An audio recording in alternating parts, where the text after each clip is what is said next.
Section 16 of Weird Tales presents Mad Science. Read by Jacob Dickerson. Weird Tales presents Mad Science. The Experiment of Erich Weigert by Sewell Peaslee Wright. The moment I gazed out over the audience, I saw him. He was seated far back under the balcony that overhung the little auditorium. But even in the heavy shadow I could see his eyes. Eyes that seemed alight with cold brilliance like a diamond in the moonlight. Although I was more or less accustomed to public speaking, and was very much at home with my subject that evening, radio as it used to be, something about the unfaltering regard of the man under the balcony confused me. His eyes were on me constantly. Every move I made, every gesture, every change in expression, those unwinking blue orbs seemed to register. I wondered who he was.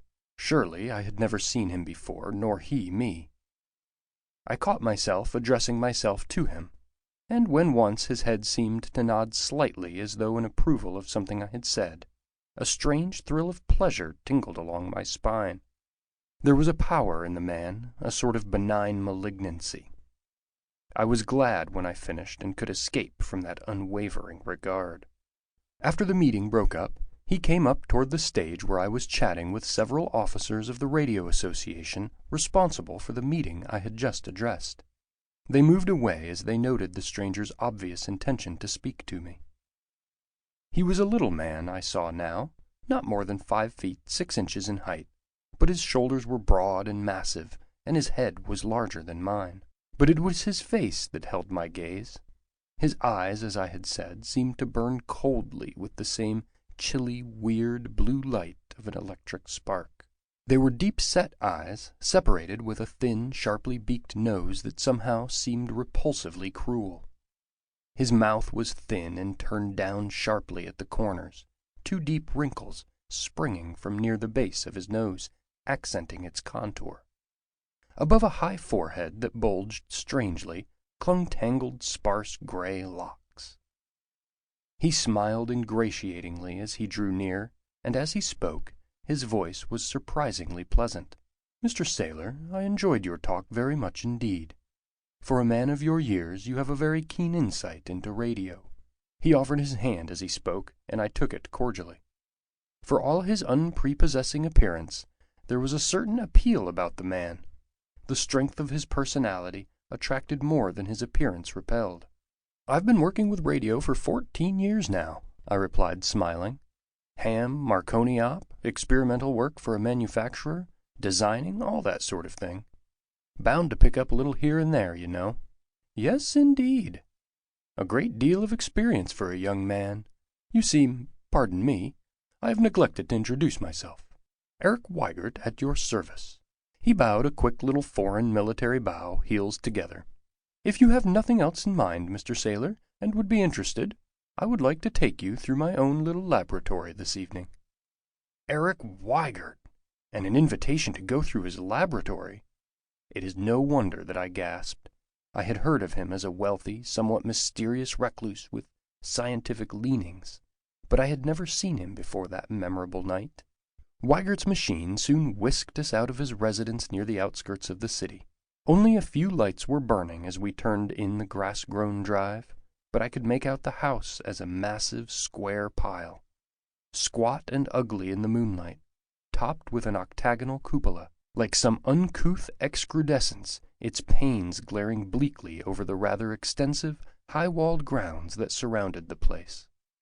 The door was opened by a young woman whom a moment later Weigert introduced as his wife.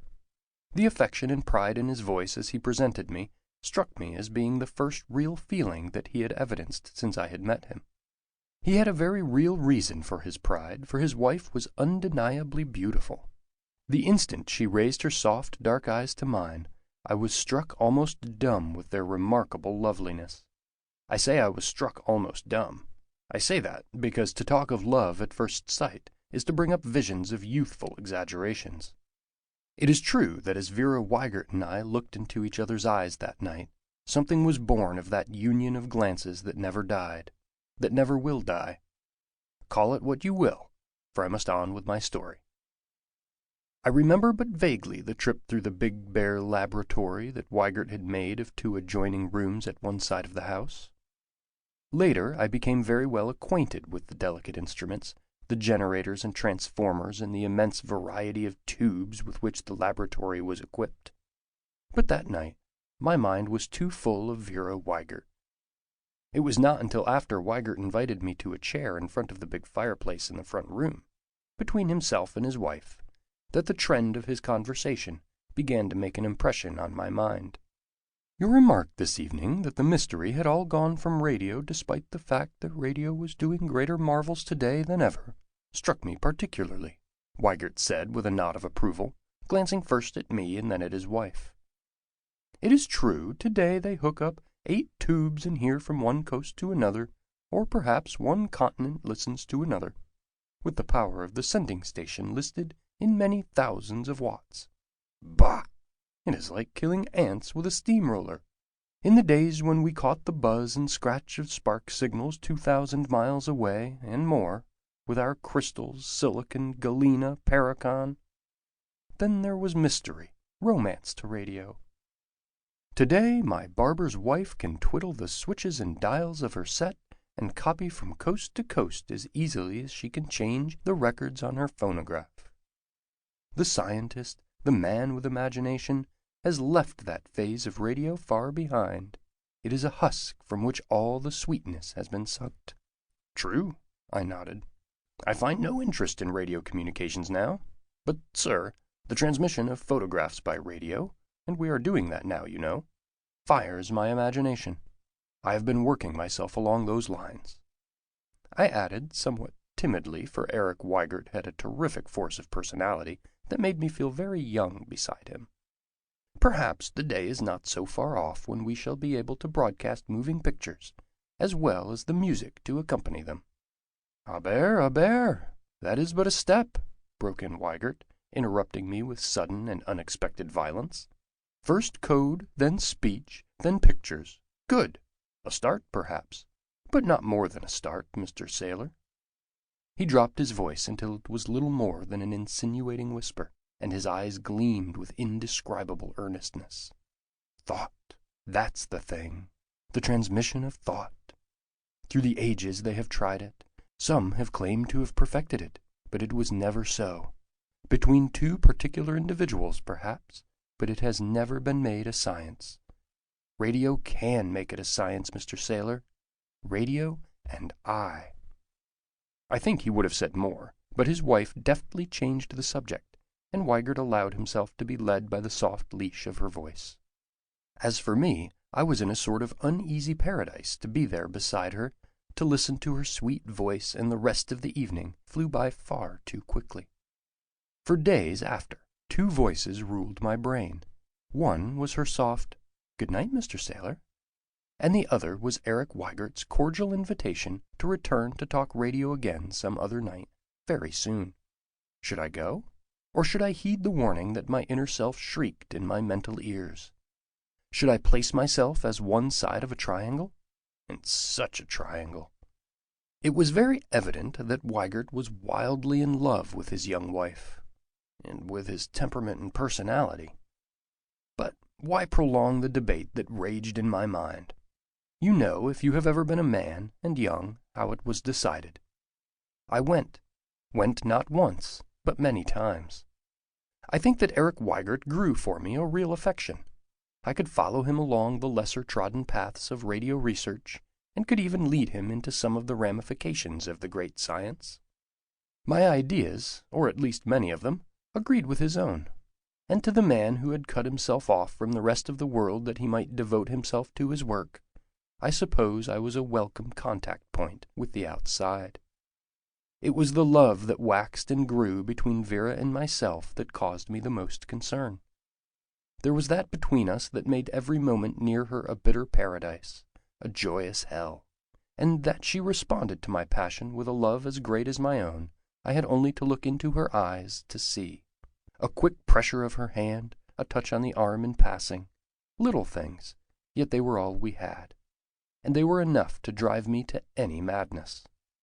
One night, Weigert excused himself for a moment to fetch something from the laboratory. As he disappeared through the heavy drapes, her eyes met mine, and for a long moment we sat, drinking deep of the forbidden draught. Then, compelled by a force greater than the will of either of us, we rose to our feet, and an instant later I had her in my arms, my lips crushed on hers. I thought that I caught out of the corner of my eyes a movement of the drapes across the door, and she detected my sudden start. "What is it, dear?" she whispered. "Nothing, but I thought the drapes moved just then. It startled me for a moment." "It might have been him," she whispered fiercely. "He is a devil. He knows everything. Perhaps—" But before she could finish, we heard his steps coming down the hall, and we hastened to seat ourselves. Evidently, Weigert had not been spying on us, for he was his normal self when he entered the room. Intensely jealous though he was, he had never seemed to see the love that was between his wife and me.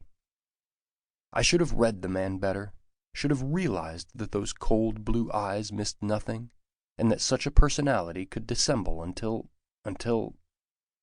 "We have often talked about thought transmission by radio, sailor. You remember?" Weigert was talking to me over the phone, as we often chatted of an afternoon when both of us had a little time. There was a certain tenseness in his voice that vaguely excited me. "Yes," I answered quickly. "Have you—" "I think so. I'm going to try the experiment tonight. Would you care to be on hand and assist me?" "I certainly deem it an honor to be asked." He chuckled at some private bit of humor before he replied. "Will you be on hand at 8 sharp, then? I must get to work now. There's a lot to do before tonight. Remember, 8 o'clock sharp." It was exactly 3 minutes of 8 when Erich Weigert admitted me that night. I showed him my watch laughingly. "See how well I obeyed orders?" "Fine," he nodded. "We will go directly to the laboratory. I am naturally anxious as to the success of our experiment." The cold glitter in his eyes and the deepening of the harsh lines that accented the habitual sneer on the thin lips had told me at first glance that his nerves were near the breaking point. And as he spoke, a vibrant undertone of his voice affirmed the truth of my judgment. The laboratory, as I have said, was composed of 2 rooms, but tonight Weigert had pulled tightly shut the sliding doors between them. Before I had time to question him, even had I felt so inclined, he directed my attention to a table in the center of the room. On it was a mass of apparatus, in which I recognized many familiar instruments, although 1 or 2 of the devices were utterly foreign to my experience. 4 receiving tubes burned near one edge of the tangle. "Sit down in the chair, sailor," suggested Weigert. "You're going to act as the receiving agent in this little test, since you so kindly volunteered to help. There, so." He placed me in a big, overstuffed chair that stood beside the table, and directed his attention to the apparatus. "You see, I have reasoned it out this way," he commented as he worked. "Thought is a function of the brain. Therefore," he turned to me with an odd contrivance in his hand, a collar-like piece of apparatus, attached to some part of the array on the table by 2 long, flexible wires. "Receiving of thought must be by getting in contact with the brain, either directly or through nerves running to the brain. Understand?" I nodded, only partly understanding, and yet dominated utterly by the intense blue light that flared in his agate-hard blue eyes. "So, then we place this little collar of soft chamois around your neck, buckling it tightly in place," he continued, suiting the action to the word. "That cold sensation you feel at the back is nothing but a plate of heavy silver foil. Its function is to conduct to the nerve cable of your spinal column the thought impulses after they are sufficiently amplified and energized by this apparatus." For a few minutes he seemed to forget me utterly, and he leaned over the apparatus on the table, inspecting it, testing, and adjusting. I watched him curiously, a premonition of evil settling down over me as a cold ocean fog rolls down into the lowlands. I was glad when he finally straightened up and once more spoke. "Everything seems to be all ready," he said. "I'm not quite sure what current will be needed here, so I'll cut out this potentiometer slowly. You tell me." And he put his face close to mine and glared down into my eyes. what you feel. But the other subject, I ventured. Who is transmitting? The other subject, he said curtly, is in the next room. Keep your mind as free from outside thoughts as you can. Close your eyes. Relax. In the stillness of the room, I could hear the slight scrape of the contact arm over the wires of the potentiometer. But save for a nervous tickle up and down my spine, I could feel nothing. Not enough, eh? Questioned Weigert, evidently watching my impassive face. I shook my head. The potentiometer scraped again, and I became aware of a soft warmness in the region directly under the metal plate. A warmth that crept upward until it suffused the whole base of my brain. There was a sort of undulating quality about it that made me dizzy, that seemed to make me reel and sway, even as I sat ensconced in the broad arms of the chair. It begins to make itself felt? I opened my eyes with a little start. His voice seemed to come from some outer world. Weigert was peering down at me, his blue eyes alight with scientific fervor. Or was it something more? He scowled as he saw my eyes open. Keep your eyes shut, he commanded harshly. How can the experiment succeed if you disobey orders? I closed my eyes and sank back into the chair, and again the surging heat swept upward into my brain. I heard the potentiometer scrape more and more. It is hard to put down in black and white that which sounds so incredible that I myself can hardly believe it. But I shall try. The pulsation of the warm waves increased, slowly at first and then with a sudden rush. Although my eyes were tightly shut, the impression of great red roaring flames swept before me, as though my face were buried in a very fountain of fire. And then, gradually, a thought was born in my mind, not a thought as it springs to the normal conscious mind, but a thought from without forced itself into my mind and grew there, swelling from an unrecognizable seed to a palpitant growth. And the thought that had been planted in my mind and that grew there so vividly, as if before some inner eye, was a thought of love. Love as boundless as space itself, as real and actual as a mighty block of granite. Love, love for me. Soundless, formless words, as intangible and elusive as wisps of mist, swam through my bursting brain. Words of affection, endearment, sacrifice, love. I was aware, too, of another element, as though the picture was shot through with intermittent flashes of red, disrupting light. Pain, agony, fear, despair. These were the things that were marring the beauty of my inward vision. I could feel my face writhe with the beauty and the horror of it all, but it held me enthralled in its mysterious grasp. I wanted to tear the accursed thing from my throat, to leap up, to cry aloud. Suddenly, totally, the torture stopped. There were only the warm, throbbing waves of feeling inundating my brain. I opened my eyes and leaped from the chair, cursing. "What damnable thing is this you have here?" I shouted. "I have been to hell and back again. I should have gone crazy had you not turned it off when you did." The eager, curious light went from Erich Weigert's eyes, and in its place came a glint of sardonic amusement. "I did not turn it off," he said calmly, "but I can imagine why you thought I did." He deftly removed the band around my neck and tossed it carelessly onto the table. "And now, would you not like to see the other subject, the sender?" An icy chill gripped my every nerve and sinew. There was something diabolically sinister in the man's face and in the soft tones of his voice. I nodded dumbly, still dazed from the experiment, and stumbled in his wake to the closed double doors. He slid the doors open and stood aside that I might enter.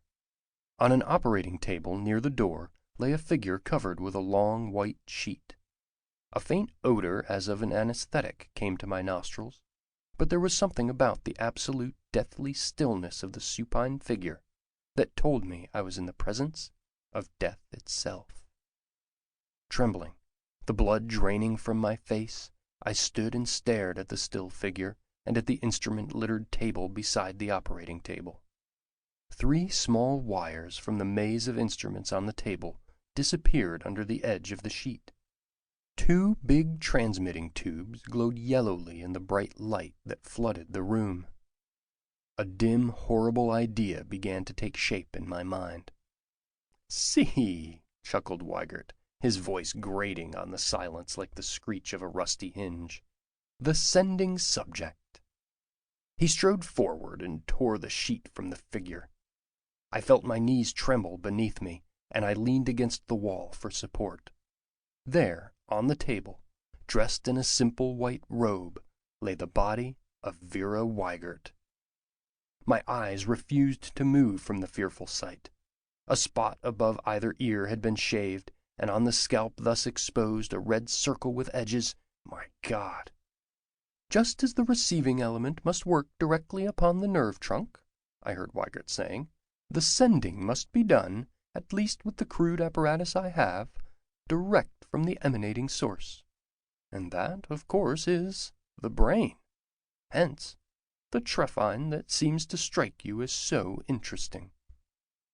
This little band passes under the head, as you see, and presses 2 silver discs directly upon the brain, or, strictly speaking, upon the dura mater, to get the desired contact." Faster and faster the man spoke, or did my reeling senses imagine that?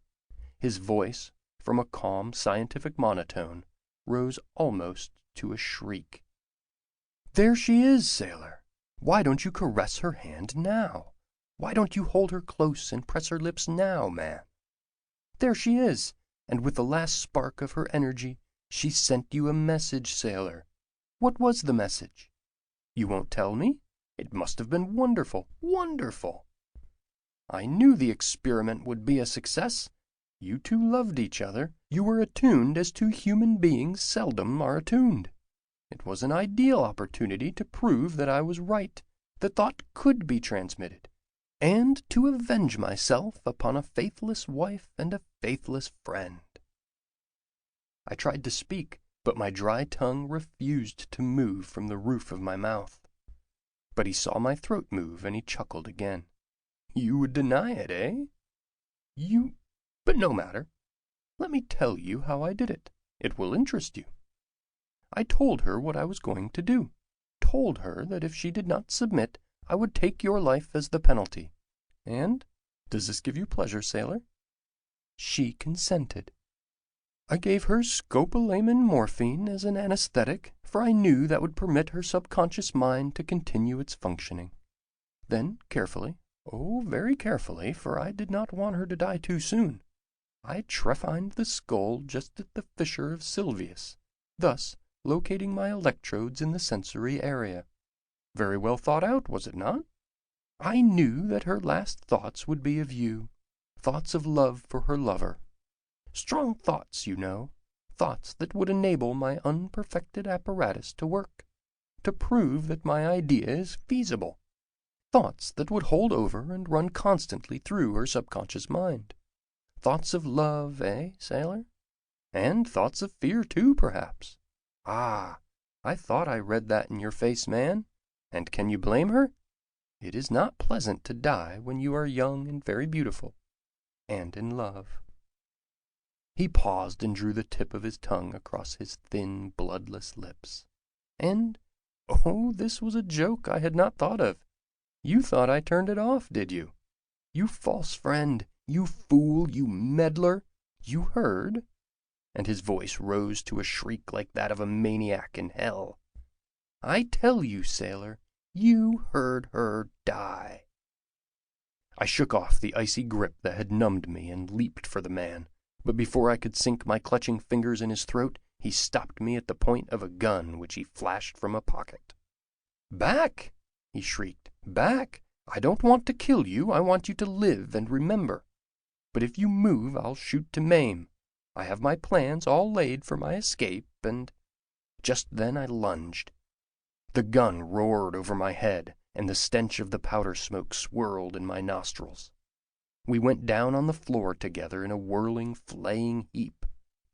The instrument table fell over with a terrific crash, and as I fought I saw out of the corner of my eye a flicker of red flame shoot up as the tangled, high-voltage wires hissed their danger signal. It was over in a few minutes. He was a maniac and fought with a maniac's strength, but I was possessed of 10,000 devils. I wrenched the gun from his hand and put it to his head, holding him down with my body and my left arm in a wrestling hold I had learned years ago. His cold blue eyes looked up into mine, glinting with sardonic amusement. "And now for the great experiment," he said, panting. "Shoot!" I glanced up at the still figure on the operating table. The flames were beginning to roar now and were licking fiercely at the woodwork. Then I placed the gun directly above his ear, closed my eyes, and pulled the trigger. I never looked back. The papers ran a story of a recluse and his wife trapped in a night fire.